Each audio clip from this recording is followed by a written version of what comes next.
In the crazy world of live news, literally anything can go down. From unexpected slip-ups to the most bizarre reactions, you're about to witness some of the funniest moments that's gonna crack you up. Happy 80th birthday to E. Norma Stitz. Hope you have a wonderful day. Fox News anchor Megyn Kelly found herself in a slightly awkward situation.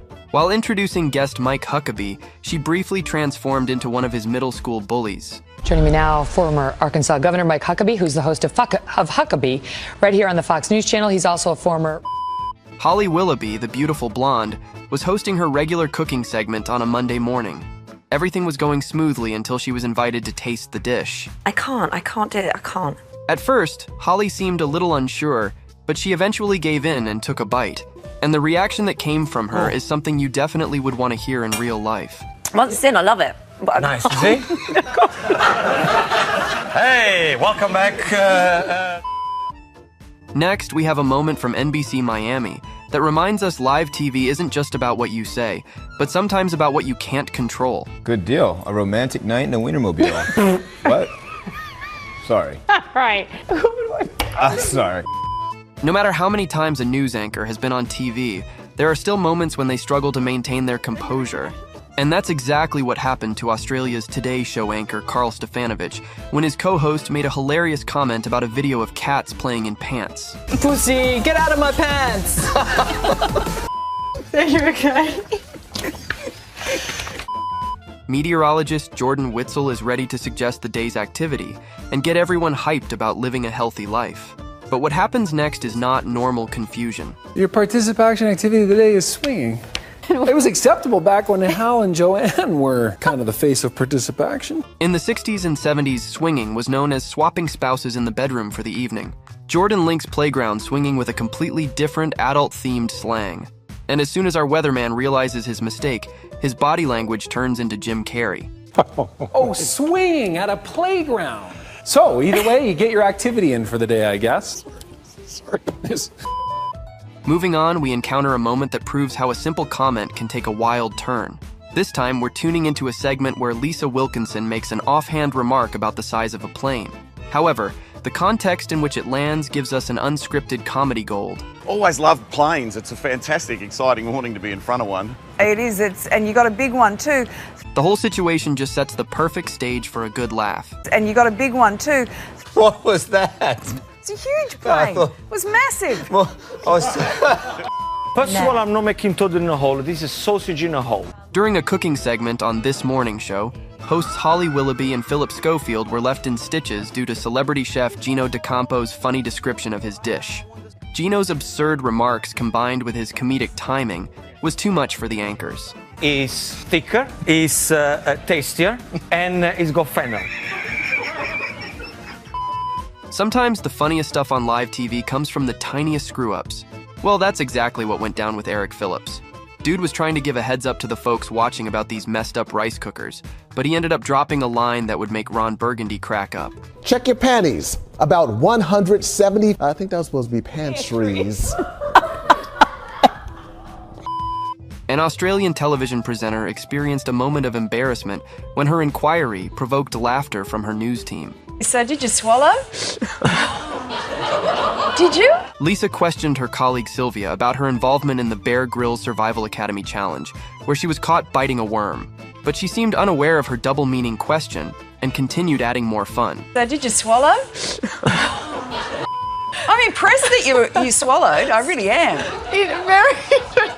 Peach's cookie finger, down in the parking lot. Okay, what? Global News Calgary presenter Linda Horton received a funny elf name from her colleagues, but Linda misunderstood it as something else, and despite her attempts to clear up the situation, the lady just kept getting it all wrong, which resulted in a series of inappropriate comments. Is that my stripper name? Peach's Sticky Fingers? Cookie Finger! There was another goof-up on Chicago's WGN Morning News. Robin Baumgarten was talking about some funny-named towns in Pennsylvania Dutch country. The first town on the list was supposed to be pronounced differently, but Robin totally messed it up. Letitz. What? No, that's not. It was so off that her co-anchors couldn't contain their laughter. No, it's Lidditz. Lidditz. Our next stop brings us to this lighthearted moment from TV6 Morning News, where a male anchor introduces a segment about new products at Steinhaus Market. As he invites his colleague to showcase the products, his slip of the tongue transforms an ordinary introduction into a sweet chuckle. Well, if you haven't heard, new products are being introduced at the Steinhaus Market, and Ansley Watson is there to tell us and taste us. Not taste us. When reporter Tyler Poglich goes to a farm for outdoor reporting.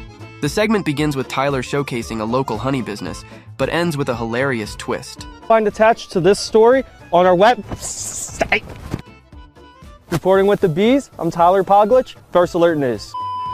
This video shared on social media shows a Spanish news reporter walking through a train with her cameraman right behind her. But here's the funny part. When she gracefully gets off the train, her cameraman gets stuck inside. Mañana, aunque hemos hablado con muchos pasajeros. ¡Ay, mierda! During a segment on Ireland AM, Alan asked Karen if she enjoys having her taste buds tickled, and she came back with a clever comeback. Karen, do you like your taste buds tickled? Every day. Before 9, if possible. Their laughter was so contagious that it caused chaos on set, making it hard to carry on with the show. Both of them were left blushing and trying to pull themselves together. Before 9, if possible. Tony. Because this trend is called master dating. Lee Thomas introduces a new trend, but as he tries to explain the trend, his struggle to keep a straight face is evident. And the dual meaning of the term, especially in the context of a dating app, makes it a challenging headline to deliver without a chuckle. It doesn't just include dates. It might also involve buying yourself some nice gifts. Take yourself to dinner first. Ryan Hogue discusses the nighttime temperatures in Louisville and casually mentions wearing jeans. However, his phrasing leads to an unexpected moment of self-aware humor. Tonight's temperature is very comfortable. I mean, you might be able to pull off a pair of jeans here, or, well, you should wear jeans, I should say here. Pull off wearing them, if you know what I mean. Sharon Rose, discussing the history of telephone greetings, suggests adopting an unconventional greeting herself, while her co-anchors respond with playful banter. The on-air conversation wraps up, but the camera stays just long enough to catch Sharon's off-the-cuff remark. Note to self, don't call Sharon. Okay, got it. You want to have some fun? Give me a call. Whoa. Oh, no. Same household has to bring their own tennis balls so that you don't touch other people's balls. Nassau County Executive Laura Curran found herself in a comical bind while discussing new rules for tennis players amid the COVID-19 pandemic. She accidentally mentioned kicking other people's balls, causing police officers to move out of the camera frame. You can kick their balls, but you can't touch them. I'm gonna blush, sorry. Curran tried to explain herself, but it just made things more funnier when she suggested putting marks on the balls. To avoid confusion between whose balls are whose, you can use a marker, like a Sharpie.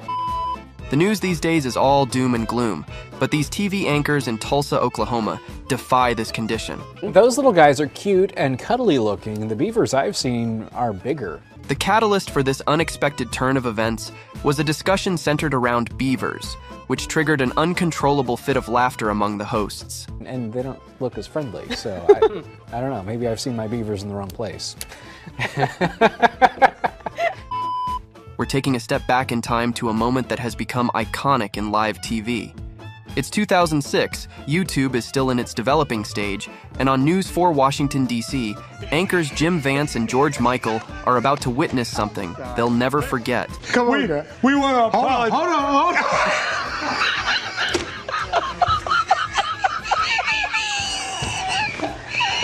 How you doing over there, Joy? I'm doing. All right.